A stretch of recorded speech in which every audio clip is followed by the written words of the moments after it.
नमस्कार मित्रांनो, सुस्वागतम. मुरंबा मालिकेच्या आजच्या भागामध्ये आता सीमा ही अक्षयच्या डोक्याला तेल लावून मालिश करत असते. तेव्हा आता अक्षय खूप खुश होऊन सीमाला म्हणत असतो की हे बघ आई, जेव्हा तुझा हात माझ्या डोक्यावर पडतो तेव्हा दोन गोष्टी मात्र घडत असतात. सीमा विचारते की काय रे, काय काय असं घडते? तर अक्षय म्हणतो की हे बघ आई, एक म्हणजे तुझा आशीर्वाद मला मिळतो आणि दुसरं म्हणजे ही शांतता. तेव्हा ते ऐकून सीमा इतकी खुश होते आणि अक्षयला म्हणते की अक्षय, अरे खरंच कसं आहेस रे तू? इतका मोठा झाला, आता बाबा होणार आहे, तरी सुद्धा आई आई करत असतो. तेव्हा अक्षय म्हणतो की हे बघ आई, मी जरी बाबा होणार असेल ना, हे बघ आई, तुझ्यासाठी मी तुझा मुलगाच आहे आणि बाळच आहे. आता तुझी ही जबाबदारी दुप्पट झाली, माझी सुद्धा आणि माझ्या बाळाचे दोघांचे सुद्धा लाड करायचे. तेव्हा आता सीमा म्हणते की हो, ते तर करणारच आहे, परंतु मला एक गोष्ट सांग बरं, कारण रमाने अजूनपर्यंत तिच्या आईला हे सर्व का सांगितले नसेल? तेव्हा आता अक्षय सुद्धा विचारात पडतो. तेव्हा अक्षय सुद्धा सीमाला विचारतो की नाही सांगितले का? तर सीमा म्हणते की नाही, अरे हे बघ, हे मी समजू शकते, कारण ही नाजूक गोष्ट असते आणि पटकन ती कुणाला सांगायची नसते, काळजी घ्यायची असते. परंतु अरे आता तर 3 महिने झाले, त्यामुळे मात्र आता स्वतःच्या आईला सुद्धा सांगायला हवे. स्वतःच्या आईला तर सांगू शकतो ना. तेव्हा अक्षय म्हणतो की हो नाही, अर्थातच, आणि इतकी आनंदाची बातमी मुली तर हल्ली आईंना लगेच सांगतात. तेव्हा सीमा म्हणते की हो ना, अरे पण तिने नाही सांगितले. तेव्हा मात्र आता अक्षय सुद्धा म्हणतो की हो ना आई, हे तर वेगळेच आहे. त्यानंतर आता इकडे रमा ही मस्त नाश्ता वगैरे सगळं काही आता रमाचं वेळच्या वेळी सुरू असते. ती स्वतःची डॉक्टरनी सांगितल्याप्रमाणे खूप काळजी घेत असते आणि तेवढ्यात तिच्या मोबाईलवर आता माहीचा कॉल येतो. कारण आता माहीला आणि इरावतीला तिने चिवडा बनवण्यासाठी अगदी ते काम दिलेले असते. दोघी आता शेवटी एक नोकर म्हणून रमाचं सगळं काही ऐकत असतात, एका नोकराप्रमाणे. तेव्हा आता रमा फोन उचलते. तेव्हा आता इरावती म्हणते की अगं, हे घातले का, ते घातले का? तर माही म्हणते की माझी पाठ खरंच इतकी दुखती आणि म्हणून आता माहीची खूप चिडचिड सुरू असते. तर रमा आता हे सर्व ऐकते. रमा म्हणते की काय ग, आत्ताच चिडचिड सुरू झाली वाटतं? बापरे बापरे, आणि अजून सुद्धा पूर्ण चिवडा सुद्धा बनवून झालेला नाही आणि तोच तुझी पाठ दुखायला लागली? आणि चल बरं, आता व्यवस्थित सगळं काही तयारी करून मिरची चिरायला घे. तेव्हा आता माही ओरडते. माही म्हणते की हे बघ, मी काही मिरची वगैरे चिरायला घेणार नाही. तेव्हा आता हे ऐकून रमा म्हणते की अगो बाई आणि आत्याबाई, अहो काय, माहीची चिडचिड होते की काय? तुम्ही सांगा बरं तिला मिरची चिरण्यासाठी, आणि नाहीतर तुम्हाला माहितीच आहे की मिरची कशी तिखट लागते म्हणून. तेव्हा आता इरावती म्हणते की अगं चिर ना. तर माही म्हणते की मला चिरता येत नाही. तर लगेच आता रमा म्हणते की हे बघ, आयुष्यामध्ये खूप काही अशा गोष्टी असतात, त्या प्रत्येक गोष्टी आपण करत असतो, त्यामुळे ही पण एक गोष्ट आहे आणि आजपासून ही सुद्धा करण्यासाठी सुरुवात करा. त्यामुळे मी काय म्हणते तुम्हाला की तोंड कमी चालून हात जर पटपट चालवले तर मात्र चिवडा पटकन तयार होईल. आणि चला पटकन सगळं काही तयार करा, कारण ऑर्डर खूप काही आहे. आणि चल माही, लक्ष आहे ना? तेव्हा आता माहीची खूप चिडचिड होत असते. तर रमा तिकडून म्हणत असते की हे बघ, फोडणी जळायला नको, आणि आत्याबाई फोडणी अगदी व्यवस्थित बसायला हवी, असा तडतड तडतड आवाज यायला पाहिजे. आणि ऐकतात ना तुम्ही मी नेमकं काय म्हणाले की आवाज कसला यायला पाहिजे? तर तिकडून इरावती म्हणते की हो, तडतड तडतड. तेव्हा आता इरावती आणि माही वैतागून जातात. त्यांना काही आता व्यवस्थित काम करता येत नाही, परंतु रमाचे शेवटी ऐकावेच लागते. त्यानंतर आता इकडे सीमा ही अक्षयला म्हणत असते की हे बघ, माझा आणि कावेरीचा फोन झाला ना, आणि तिला जर माहिती असते ना, तिने अख्खं घर डोक्यावर घेतलं असतं की डोळे कसले लागले, काय तिला खावेसे वाटते, तिच्यासाठी काय मी करू, तिच्यासाठी काय मी बनवून पाठवू, काय काय तिने केले असते, लाडू वगैरे सगळे काही तिने केले असते. तिचा आनंद गगनात मावेनासा झाला असता, परंतु असे तिने काही केले नाही, कारण तिला हे सगळं माहितीच नाही. तेव्हा मात्र आता अक्षय विचारतो की अगं आई, पण आता रमा कुठे आहे? तेव्हा आता सीमा म्हणते की वंसन बरोबर काहीतरी मदत करते, वंसनना मदत करते, आणि बघितलंस का त्या दोघींचं किती जुळलेलं आहे. तेव्हा आता अक्षय विचारत पडतो आणि थांब मी बघून येऊ का? तेव्हा अक्षय म्हणतो की हो हो. तेव्हा सीमा आता बाहेर जाते. तर अक्षय विचार करत असतो की ह्या रमाने आईला का सांगितले नसेल? हल्ली तर छोट्या छोट्या गोष्टी ती आईला सांगत असायची, परंतु ही गोष्ट मात्र तिने आईला का सांगितली नसेल, म्हणून अक्षयला थोडासा संशय येतो. त्यानंतर सीमा जेव्हा बाहेर येते तर इतका खमंग असा वास सुटलेला असतो. तर सीमा तो वास घेऊन म्हणते की अरे वा, कसला खमंग वास येतोय. तेव्हा इरावती लगेच आता माहीला म्हणते की तो मोबाईल लपव, कारण त्यावर रमाचं नाव आहे आणि सीमा हे सर्व बघेल. सीमा तेथे येते आणि विचारते की तुम्ही हे सर्व काय करतात?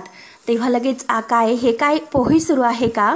तेव्हा आता इरावती म्हणते की दडपे पोहे, तर माही लगेच म्हणते की चिवडा. तर इरावती म्हणते की हो चिवडा बनवतोय, कारण बाहेरून आणलेलं काहीही खायला नकोय.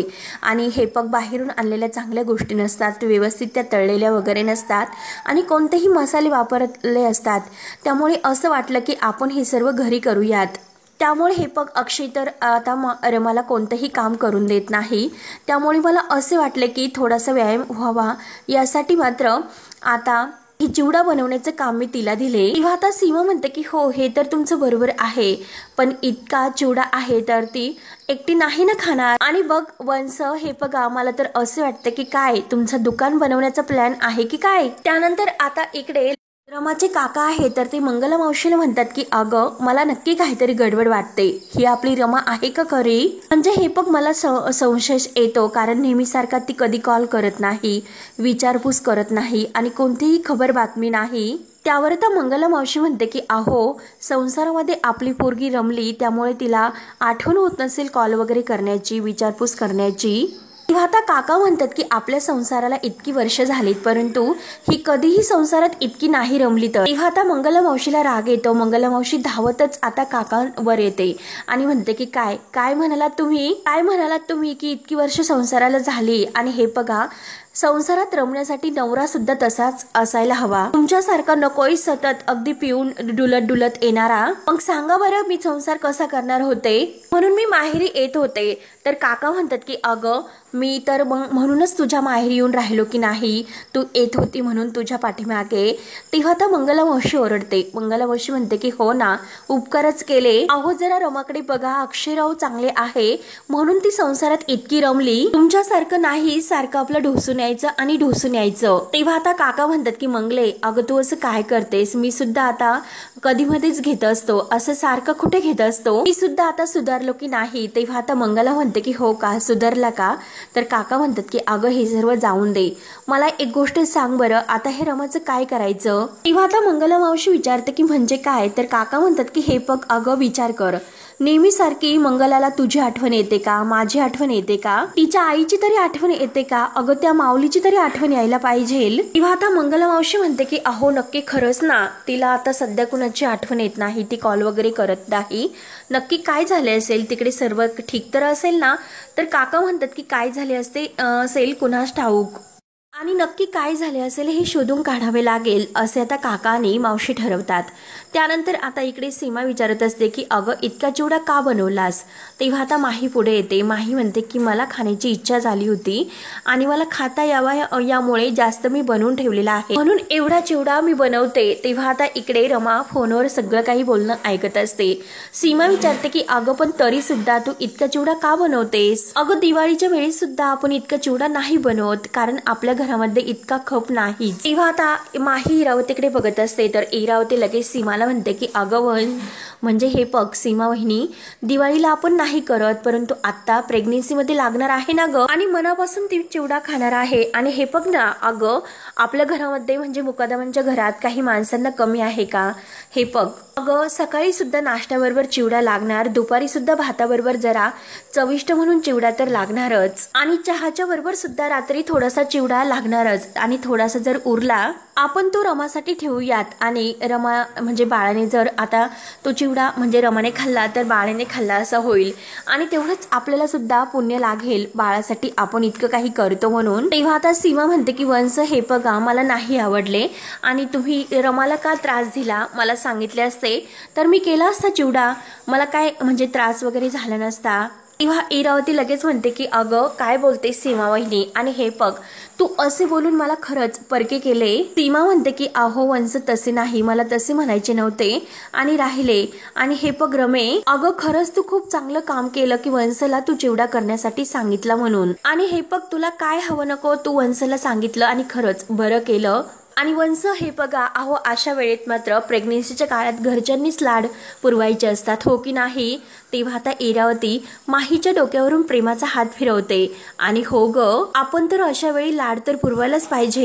आपण जर लाड नाही पुरवणार तर कोण पुरवणार, आणि तिला काय हवं नको, तिला काय खायला आवडते हे आपण नाही बघणार तर कोण बघणार. त्यामुळे आपण असले लाड तर तिचे पुरवायलाच पाहिजे. म्हणजे कसे की ती आनंदी राहील, आणि ती आनंदी राहिली तर बाळ आनंदी राहील, आणि मग बाळ हे इतकं छान गोरगोमट आणि सुदृढ असं जन्माला येईल. तेव्हा आता रमा हे सर्व काही बोलणं ऐकत असते आणि आता हे सर्व बोलणं ऐकून म्हणते की हो बरोबर आहे, आणि बाळ जर यांच्यासारखं अगदी छान असं गोंडस जन्माला यायचं असेल तर यांच्यासारखं होण्यासाठी मी जिथे जाईल तेथे मात्र मला हे दिसायला हवे, अगदी खरे आणि प्रत्यक्ष. त्यावर तर सीमा म्हणत असते की हो ना, खरंच मी तर म्हणते माझा अक्षय खरंच खूप लकी आहे की रमासारखी बायको त्याला मिळाली, अगदी नितांत असं प्रेम करणारी. तेव्हा सीमा लगेच आता स्वतः असं म्हटल्यानंतर लगेच आता हात वगैरे धुते आणि रमाची दृष्ट काढते आणि म्हणते की माझ्याच वेडीची दृष्ट लागायची. तेव्हा मात्र आता रमा इकडे सर्व काही आईचं म्हणजे सीमाचे बोलणे ऐकत असते आणि हे सर्व म्हणजे ऐकून तिला खरंच खूप रडायला येते. तेव्हा मात्र आता इकडे सगळेजण म्हणजे मयुरी, आनंद, काका, अभि हे सगळेजण बसलेले असतात, चहा घेत असतात. आता रमाकांत काका विचारतात की काय तुमची ती आत्या इरावती काय आजकाल भविष्य वगैरे सांगते की नाही, तर आनंदला तर खूप हसायला येते. तेव्हा आता अभि म्हणतो की नाही. तेव्हा आता आनंद म्हणतो की अरे नाही कसे, आणि तू तर मानतोस ना तिच्या त्या ज्योतिषी विद्याला वगैरे. तेव्हा आनंदला आणखीनच हसायला येत असते आणि तो हसत हसत हे सर्व बोलतो, परंतु अभि सुद्धा अगदी खूप हसत असतो. तेव्हा आता अभि म्हणतो की हे बघा नाही, आणि आजकाल आत्या आणि माझं काही भेटणं होत नसतं, आणि आजकाल ती जास्त तिच्या रूम मध्येच असते. तेव्हा आता मयुरी म्हणते की अरे अभि नाही, ती तिच्या रूम मध्ये काहीतरी ते मेडिसिन वगैरे नाही करत, ती तर आजकाल जास्त रमाबरोबर असते, तिच्या रूम मध्ये आहे. तेव्हा आता अभि म्हणतो की काय रमासोबत. तेव्हा मयुरी म्हणते की हो काहीतरी बिझनेस वगैरे करते, आणि रमा तर प्रेग्नेंट आहे म्हणून तिची काळजी घेण्यासाठी ती सोबतच असते. तेव्हा आता काका, अभि आणि आनंद हे सर्व ऐकतात, तर आनंद म्हणतो की अरे काके ही तर चांगली गोष्ट आहे. अभि म्हणतो की हो आपण सुद्धा काहीतरी करायला हवे, कारण हे सगळं काही विसरून आपल्या घरामध्ये सुद्धा एक बाळ यायला येणार आहे हे आपण लक्ष ठेवायला हवे. तेव्हा आनंद म्हणतो की हो ना काके, अरे ही तर खूप चांगली गोष्ट आहे. तर अभि म्हणतो की हो मग आपण हे लक्षात ठेवून नक्की काहीतरी करायला हवे, आपली सुद्धा जबाबदारी आहे की आजचं सगळं काही विसरून आता घरामध्ये एक बाळ येणार आहे, तेव्हा त्याचे स्वागत करण्यासाठी आणि ते काहीतरी सेलिब्रेट करण्यासाठी आपण सुद्धा काहीतरी करायला हवे, काहीतरी करायला पाहिजेलच. त्यावर आता मयुरी म्हणते की अभि अरे मला सुद्धा हेच वाटतं की कारण आपण सुद्धा इरावती आत्यासारखं काहीतरी मदत आता ह्या रमाच्या प्रेग्नन्सी मध्ये आपल्याला सुद्धा करायला पाहिजे. तेव्हा आनंद म्हणतो की हो हे ऐकून आता रमाला सुद्धा खूप बरे वाटेल, आणि हे बघा रमाला आणखीनच खुश करण्यासाठी आपण काहीतरी सरप्राईज प्लॅनिंग वगैरे करूयात. तेव्हा अभि म्हणतो की वा वा खरंच, अरे आनंद तुला तर खरंच खूप छान सुचले रे, अरे सरप्राईज पार्टी. आणि हे बघ सरप्राईज पार्टी हे अगदी आम्हाला क्लिअरली व्यवस्थित कळलेले आहे, आणि नक्की काय काय करायचं आहे हे सुद्धा अगदी व्यवस्थित सुचले. आणि तेवढ्यात तिथे जान्हवी येते. जान्हवी आता हे सर्व ऐकून म्हणते की काय चालले तुमचे, आणि नक्की तुमचं हे जे काही सुरू आहे तर त्यामध्ये मला सुद्धा तुम्ही घ्या ना. त्यावर आता आनंद म्हणतो की अगं आम्ही काही म्हणजे गेम वगैरे नाही खेळत, आम्ही ना प्लॅन करतोय. तेव्हा जान्हवी म्हणते की हो मला सुद्धा घ्या. तर लगेच आता आनंद म्हणतो की हे बघ आमची आयडिया आहे ना एकदम अशी लॉक झालेली आहे. जान्हवी विचारते की नक्की तुमची आयडिया काय आहे, तर आनंद म्हणतो की हे बघ मयुरी सांगेल तुला काय आहे ते. तेव्हा आता मयुरी सांगते की हे बघ बहिणी अगं रमा प्रेग्नेंट आहे, त्यामुळे तिला अगदी खुश करण्यासाठी आम्ही काहीतरी एक सरप्राईज अशी पार्टी म्हणजे सेलिब्रेट करण्याचं ठरवतोय, त्याचं प्लॅनिंग आम्ही करतोय आता. तेव्हा आता जान्हवी म्हणते की हे तुम्ही काय करतात, आणि हे बघा असं करायचं नसतं, आय मीन म्हणजे आत्ता हे करायचे नसते, कारण एकदा की 6-7 महिने झाले तेव्हा मात्र हे सर्व करायचे असते. म्हणजे हे बघा काय असते डोहाळे जेवण जे काही आहे, बेबीचं स्वागत वगैरे हे सगळं काही अगदी 7व्या महिन्यानंतर करायचे असते. तेव्हा आता आनंद म्हणतो की अगं जानू तू असं काय करतेस, अगं तिला हॅपी वाटावं, तिला अगदी छान वाटावं म्हणून आपण हे सगळं काही करतो ना. म्हणून आता सर्वजण विचार करत असतात की नक्की काय असं करावे लागेल आणि काय करायचं आहे, आणि तेवढ्या त्यांच्या डोक्यामध्ये एक प्लॅन येतो. तेव्हा आता सगळेजण एका सोबतच म्हणतात की शायरी नाईट. तेव्हा आता सर्वांना इतका आनंद होतो आणि सगळेजण लगेच आता तयारीला लागतात. अगदी खुश होऊन सगळेजण सेलिब्रेशन जे काही आहे तर ते एकत्र करत असतात. जान्हवी मस्त आता फोटो काढत असते आणि मस्त आता शायरी नाईट करायचं ठरवतात. तेव्हा आता रमा हे सगळं बघत असते. ती दरवाजात येते आणि ही सर्व ती बाहेरूनच आता लक्ष देऊन बघत असते आणि तेवढ्यात माही नाटक करत आता जे काही पोटाला खोटं खोटं ते प्लॅस्टिकची जे टेडी आहे तर तिने चिटकवलेला असतो आणि आता अक्षय तिच्या हाताला धरतो आणि सगळ्यांच्या समोर तिला घेऊन येत असतो. माही आता इतकी खुश असते आणि अक्षय सुद्धा. अक्षयला माहिती नसते की ही माही आहे, परंतु आता रमा ही सर्व बिचारी बघत असते. आता येते इरावती आत्या आता माहीची सगळ्यांच्या समोर दृष्ट काढत असते. सर्वजण इतके छान अगदी खुश होऊन सर्व काही तयारी करत असतात.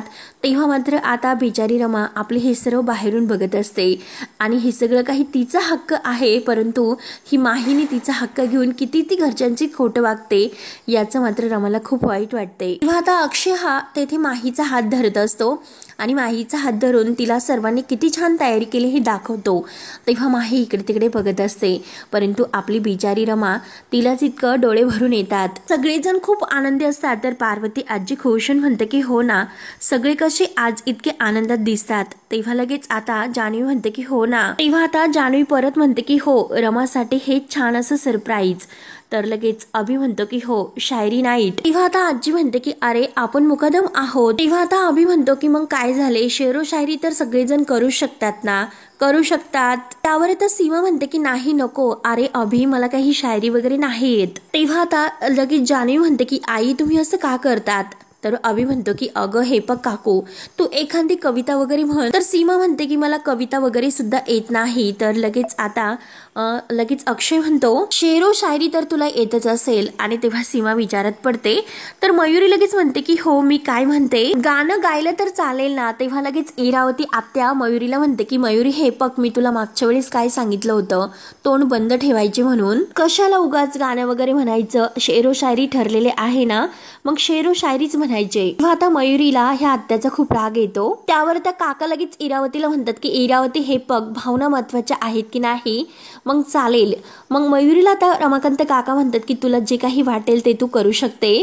त्यावर आता लगेच अभि म्हणतो की 1 मिनिट सर्वांनी शांत राहा, मी 1 मिनिट सर्वांचं जे कन्फ्युजन झालेले आहे तर ते दूर करू का. आणि हे बघा, आपण हे जे काही करतो तर ते कुणासाठी करतो, येणाऱ्या बाळासाठी हे सर्व करतोय. म्हणजे हे बघा, तो किंवा ती जेव्हा या घरात येईल तेव्हा मात्र या घरामध्ये कलेवर प्रेम करणारी माणसं आहेत. कोणीतरी शायर आहे, कोणीतरी गायक आहे आणि कोणीतरी कवी आहे. आपल्या घरात आनंद दादा आहे आणि त्याला वाह म्हणणारी माणसं सुद्धा आहे. तेव्हा जान्हवी लगेच म्हणते की अरे हे बघ अभि काय बोलतोस.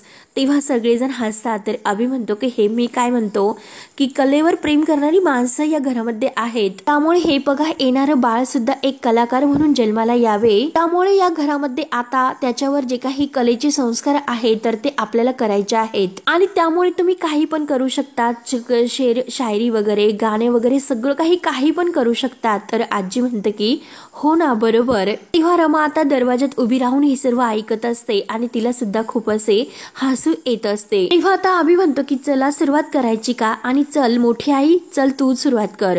तेव्हा आता लगेच सीमा डोक्याला हात लावते आणि म्हणते की मी जरा विचार करते. तर काका हे अभिला म्हणतात की अरे तूच आता सुरुवात कर. तेव्हा आता अभि म्हणतो की हो मीच करतो आणि लगेच तो म्हणतो की येणारे बाळा ए लवकर. तेव्हा लगेच आता सर्वजण टाळ्या वाजवतात आणि वा वा असं करतात. तर अभि म्हणतो की अजून बाकी आहे. आणि हे बघा, मित्रामध्ये नाही का एक जर लाईन काढली तर झाले बास कर की, आणि शिकायला तयार हे बघा त्यासाठी अजून लाईन लागतात. तेव्हा जान्हवी म्हणते की काय हे, आणि चल अभि लगेच पुन्हा ते म्हणायला सुरुवात करतो की हे बघ येणाऱ्या बाळा ए लवकर, वाट बघतात तुझं एक आनंदी घर. येणारे बाळा ए हे लवकर, वाट बघतंय तुझं हे आनंदी घर. तुझ्या येण्याने मात्र घर अजून फुलून जाईल आणि नवीन जीवनाला सुरुवात होईल. तुझ्याशिवाय जगण्याचा आनंद आहे फिका. आणि अक्षयला म्हणतो की काय भावा, तुझ्याशिवाय आनंद आहे जगण्याचा फिका आणि वाट बघतोय तुझा हा काका. तेव्हा तर सर्वजण खूप हसतात आणि टाळ्या वाजवत वावा असं सुद्धा अभिचं कौतुक करतात. त्यानंतर आता टाळ्या वाजवल्यानंतर अभि म्हणतो की नेक्स्ट चल आता मोठी आई तुझा नंबर. तर मोठी आई म्हणजे सीमा म्हणत असते की नको नकोय. त्यावर अक्षय ऐकायला तयार नसतो. अक्षय म्हणतो की आई आता तुझाच नंबर असेल. तेव्हा आता सीमा म्हणते की काय रे, एकतर मला नाही येत. आणि सगळेजण सीमाला तर आग्रह करतात. तेव्हा सीमा आता पुढे येते. तर अभि म्हणत असतो की मोठी आई भावनिक आणि यमकवर का? तेव्हा सीमा म्हणायला सुरुवात करते की इवल्याच्या पावलांनी घरात तू आमच्या येशील, आणि परत म्हणते की आलं पहिलं तरी आले. तर काका म्हणतात की येऊन दे, आणि परत म्हणायला सुरुवात करते की इवल्याच्या पावलांनी तू आमच्या घरात येशील आणि आम्हाला आनंदाचे पंख जणू तू आम्हाला देशील, आणि मी तुला खाऊ घालीन बदाम, पेढे, पिस्ते आणि भाजी, कारण तुझ्या स्वागताला तयार आहे तुझी आजी. तेव्हा आता अक्षय मोठ्याने हसतो आणि बरोबर आहे असं म्हणतो. तेव्हा सर्वजण आता सीमाचं कौतुक करून तिला टाळ्या वाजवतात. अक्षय म्हणतो की जमलं, एकदम छान, आणि आई तू एकदम मस्त असा प्रयत्न केला आणि नक्की तुला जमले तर. तेव्हा पार्वती आजी म्हणते की सीमा काय भाजी? तर सीमा म्हणते की भाजी नाही हो, भाजी, कारण मला यमक जुळवायचं होतं आजी बरोबर. तेव्हा आता लगेच अक्षय म्हणतो की माझी आजी आणि होणारी आजी आपल्या सगळ्यांसाठी भावना महत्वाची आहे, त्यामुळे कोणी एकमेकांना दोषी ठरवू नका. तर आजी म्हणते की हो हो बरोबर. जान्हवी लगेच उठते आणि सीमा मिठी मारते, आणि आता जान्हवी तिची जी काही शायरी आहे तर ती म्हणायला सुरुवात करते. आता ती असे म्हणते की बेबी बेबी लवकर ये. तेव्हा मात्र आता जान्हवी असं म्हटल्यानंतर आनंद लगेच उठतो आणि जान्हवी जवळ येतो. तेव्हा मात्र आता जान्हवी त्याला म्हणते की अरे तुझं काय, मी कुठे तुला इकडे बोलावले, तू बस बरं तुझ्या जागेवर. अरे मी माझी कविता म्हणते आणि तू कसं आला लवकर लगेच. बेबी म्हटल्यानंतर मी लहान जे काही बाळ येणार आहे तर त्याला म्हणते की बेबी बेबी तू लवकर ये, अगदी स्मॉल बेबी. रमा आणि अक्षयचं. तेव्हा आता रमा हे सर्व बघून अगदी हसते आणि सगळेजण आपल्या बाळाची किती अगदी आनंदाने वाट बघतात असे म्हणून ती आता स्वतःशी खूप खुश होते. त्यानंतर आता जान्हवी परत म्हणायला सुरुवात करते की बेबी बेबी तू लवकर ये. परंतु पार्वती आजी काहीतरी मध्येच म्हणते. तर जान्हवी म्हणते की आई आजी हे पग मी पाठ करून ठेवलेला आहे आणि माझी पूर्ण तयारी आहे, मला म्हणून द्या. जान्हवी परत म्हणते की बेबी बेबी लवकर ये, आपण सोबत काढू सेल्फी, रील्स आपल्या व्हायरल होतील आणि लाईक्स मिळतील अगदी पटपट. तेव्हा आता सर्वजण टाळ्या वाजवतात. तर अक्षय म्हणतो की मस्त वहिनी. तर सीमा म्हणते की यमक कुठे यात? यमक नाही, माझे कसे मी यमक जुळवले तसे यमक यात नाही. आजी आणि आजी तुझे कुठे आहे जान्हवी? तेव्हा आता जान्हवी म्हणते की होते आहो व्हायरल आणि पटपट. तेव्हा आता अभि टाळ्या वाजवतो. तर सीमा हळूच म्हणते की माझीच कविता चांगली होती. तेव्हा आता रमा ही सर्व बघून खूप हसत असते, आणि आता एक एक करून आता शेवटी रमाकांत काका यांचा नंबर येतो आणि ते सुद्धा अगदी छान अशी शायरी म्हणून दाखवतात. सर्वजण आनंदाने टाळ्या वाजवत असतात आणि मुकदम कुटुंब आता बाळाच्या सेलिब्रेशन साठी मस्त तयारी करून सगळेजण इतके खुश असतात. त्यानंतर आनंदचा नंबर येतो. आनंद सुद्धा खूप छान म्हणतो, आणि त्यानंतर अभि सगळेजण आता खूप छान धमाल करत असतात. त्यानंतर आजी सुद्धा मस्त म्हणते, इरावती आत्या सुद्धा. तर अक्षय इतकं सगळ्यांना खुश बघून आपल्या रमा म्हणजे माहीच्या पोटालाच हात लावतो. तेव्हा मात्र आता माही त्याचा हात धरत असते. अक्षयला वाटते की आपलं हे बाळ आहे. अक्षय प्रेमाने त्याच्या पोटावर हात ठेवत असतो. तेव्हा आता ही सर्व बघून रमा मनात म्हणते की जी काही आपल्या हक्काची जागा आहे, माझी जी जागा आहे तर ती दुसरे कोणीतरी घेतली. बाळा आता आपण यावेळी तेथे असायला हवे होते. म्हणून आता रमाचे डोळे अगदी भरून येत असतात. आणि मित्रांनो शेवटी हा भाग येथे संपतो. तर पुढील भागामध्ये आता जे काही फळ वगैरे चिरलेले असतात तर त्यात पपई सुद्धा चिरलेली असते. आता माही अगदी पटकन पपई खात असते तर सीमाचे लक्ष जाते. सीमा लगेच आता तिच्या हातातून तो चमचा हिसकावून घेते आणि म्हणते की काय ग तू पपई खाल्लीस? तेव्हा लगेच अक्षय आता हा रमावर ओरडतो, म्हणजे माहीवर. आणि आता मात्र अक्षय रागानेच विचारतो की तुला ही फळ दिली कोणी? तर अभि सगळ्यांच्या समोर म्हणतो इने सकाळी स्वतः ही सगळी काही फळ कापून ठेवली होती. तेव्हा मात्र आता माही खूपच घाबरते. तर अक्षय आता माहीवरच ओरडतो, अगं तुला सगळं काही माहिती आहे तरी सुद्धा ही चूक तू कशी करू शकते? आणि हे जे काही तू करतेस ना हलगर्जीपणाची हद्द आहे ग रमा. तेव्हा मात्र आता माहीच्या लक्षात येते की म्हणजे सकाळी रमा ही घरात सुद्धा येऊन गेली. तेव्हा मात्र आता रमाने ही सर्व मुद्दाम केलेले असते. रमा आता बाहेरून सगळं काही बघत असते आणि आता ती स्वतःला म्हणत असते की माझा आणि माझ्या बाळाचा हक्क हिसकावून घ्यायला तू निघाली होतीस. मग आता ते जे काही आहे त्याचे परिणाम तू भोगायला तयार राहा, आणि त्यातील हा एक परिणाम आहे, आणि भोग स्वतःला. जो काही त्रास करायचा असेल ते करून घे आणि बघतच राहा की आता यापुढे मी काय काय करते म्हणून. रमाने आता आपल्या मोबाईलमध्ये काहीतरी अगदी मेसेज पाठवून आता काय नवीन प्लॅन केलेला असतो. तेव्हा आता बरोबर ती माहींना सगळ्यांच्या तोंडासमोर कसं खोटं ठरवते आणि शेवटी आपल्या बाळाला ती कसा न्याय देते आणि हीच खरी रमा आहे, आणि ते सर्व सगळ्यांच्या समोर कसं सिद्ध करते हे बघण्यासाठी आपल्या चॅनलला नक्की सबस्क्राईब करत राहा. धन्यवाद.